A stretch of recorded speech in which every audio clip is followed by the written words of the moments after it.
Compared to other motorsports, NASCAR is not as dependent on stellar equipment, although it does matter. While the top 10 may all have similar pace, the difference between the fastest and slowest car is astronomical, creating a wide spectrum. That being said, here's a ranking of every full-time NASCAR Cup Series race team. At first, I decided to do it based on average finish. So adding up all of the finishes by every car for the team and then dividing by the number of times they entered a race. For example, 2311 has 2 full-time drivers and a part-time car. So far, there have been 22 races with 2 2311 cars in each and an additional third one in the Daytona 500. So they have had 45 entrants this season so far. After completing the spreadsheet, there were a couple of anomalies. First, JTG Doherty had the 4th best average finish at a 15.5. This was over teams like Penske, 2311, and Trackhouse, to name a few. Even though the math says otherwise, objectively JTG is not that high in the rankings. Another quirk to using this format was that RFK had the best average finish between their 2 cars. Once again, it is statistically true, but in reality, they are not the best team. Here's a graphic on the screen with the rest of the team's positioning using this formula. I then tried a different way by finding the average standings position of each race team, just using their full-time cars in the owner standings. I also undid any points penalties. For example, the 24 car went from being 3rd in the points to 1st after a 60-point penalty reversal. Although, when calculating Joe Gibbs Racing's average, I still had the 19 car as 1st in the standings as well, in order to compensate for any advantage gained through forbidden modifications. Any ties in here are broken by the team who has the higher car in the owner points. With that out of the way, let's get into it. Starting off, I would like to mention the part-time race teams, that using this format, it would not be fair to include amongst the full-timers due to the nature of the formula. The worst team in present-day NASCAR is the money team. They only run 1 car on a part-time basis. They only managed to sneak into the Daytona 500 this year because the Beard Motorsports 62 car was caught up in a wreck, along with Travis Pastrana in the 2311 67 car, which were the 2 cars their driver had to beat. Daly's car was bumping and could not compete throughout his entire Daytona qualifying duel. So the only way to get into the big dance was for his competitors to have issues like they did. The only other completely part-time team this year, and the one with the better average finish, is Beard Motorsports. They field 1 car, this year driven by Austin Hill, usually at the restrictor plate tracks, but they are making a start this week at Michigan. 36th in the owner standings, Live Fast Motorsports' only car, the 78, runs on a driver rotation with BJ McLeod mostly in the seat. It is unfortunate that they are not too competitive, and that could be a reason for them switching to Chevrolet this year. With an average current point standings this year of 33, Rick Ware Racing is the most infamous current team. Their 2 cars both have a rotating driver lineup and will receive a full-time driver next year when Justin Haley joins. Spread out through many forms of motor racing, 2 years ago the team had fielded 4 cars in the NASCAR Cup Series, before selling 2 of their charters in 2022. They seem to be on an uptick this year, with J.J. Yaley getting a 16th place at the Charlotte 600 and a 7th place at Atlanta. Part of Haley's reasoning for the move was the RFK alliance this team has, which hopefully propels Rick Ware Racing to, at the very least, a fringe playoff contender.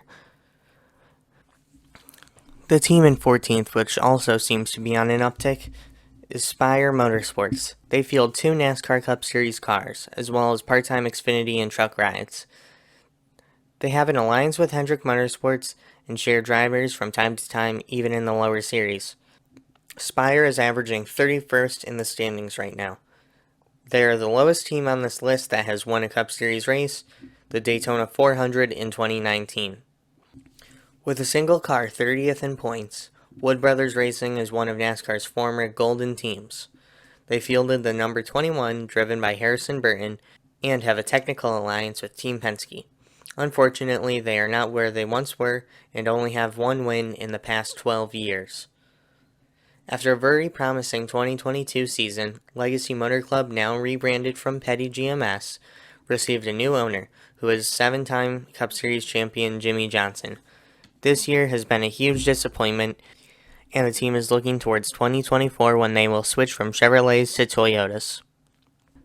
Front Row Motorsports has 2 full-time cars, and occasionally will run a third. Since the debut of the Generation 7 car, their performance has stepped up immensely. Their 2 cars average out to 22nd in points, and Michael McDowell, in their 34, is fighting for a playoff spot in the Drivers' Championship. Colleague Racing was in contention for race wins last year, but now, even with 2 full-time drivers, they are struggling. They are averaging 21.5 in the Owners' Championship this year, and are having much more success in the Xfinity Series. Who will be in the 31 car next year has not been revealed yet, and neither has the driver for their 16 been announced for that matter. But for sure, there will be at least one driver change coming next year. In 9th place, and what gave me this idea for a video, is Stuart Haas Racing. Even without Chase Briscoe and the 14's massive 120-point penalty, which I did not include, they would still be doing bad. Somehow, Kevin Harvick and the 4 car are 6th in standings, and without the penalty, the 14 car would be the second best of their entrants in 23rd. Without their veteran driver Kevin Harvick, next year, they are going to need to turn things around quickly. Surprisingly high, in 8th place is JTG Doherty. This year's Daytona 500 winning team has been able to hang on to 15th place in the owner's standings. Ricky Stenhouse Jr. is not a driver known for bringing back his car in one piece consistently, but he only has 1 DNF in the 22 races thus far, and may be the driver that builds up this organization. Tied with JTG is Richard Childress Racing, who wins the tiebreaker because the 8 car's current 5th place in the championship. After undoing the penalty for the 3 car, RCR averages 15th. Kyle Busch's addition to the team was a huge step in the right direction, and I even believe that the organization is now a championship contender. In 6th place is Team Trackhouse. In only its 2nd year, Trackhouse Racing was a championship contender down to the final stage in Phoenix. It seems as though their performance has taken a hit, and they are not where they were at this point last year. The only team with exactly 3 full-time cars is Team Penske, the reigning Cup Series champions, and in 5th place with an average standings position of 13 2/3. Team Penske has not been a team that has dominated a season in recent memory, like some of the organizations higher up on this list, but they are always sneaking into the later rounds of the playoffs. The 4th best team is 2311, owned by elite NASCAR driver Denny Hamlin. Just by viewing, it does not appear like they are quite as fast as the Joe Gibbs Racing machines. This year, they started experimenting with a part-time car similar to Trackhouse's Project 91. Entering the podium is RFK, abbreviated for Roush Fenway Keselowski Racing. Last year, they struggled after Brad Keselowski took an ownership role. Now, for the first time in the next-gen era, they are guaranteed a playoff spot. Less than 20 years ago, this was a championship-caliber team. In 2005, 5 out of the top 8 cars in the standings were Roush. While it may not seem that they are the flagship Ford team, they are the best of the blue ovals on this list. Runner-up is Hendrick Motorsports. William Byron and the 24 crew have the most wins so far this season with 4, and he would be leading the standings if it weren't for the penalty. Yet, the team has not had a stable driver lineup for 2 of their cars.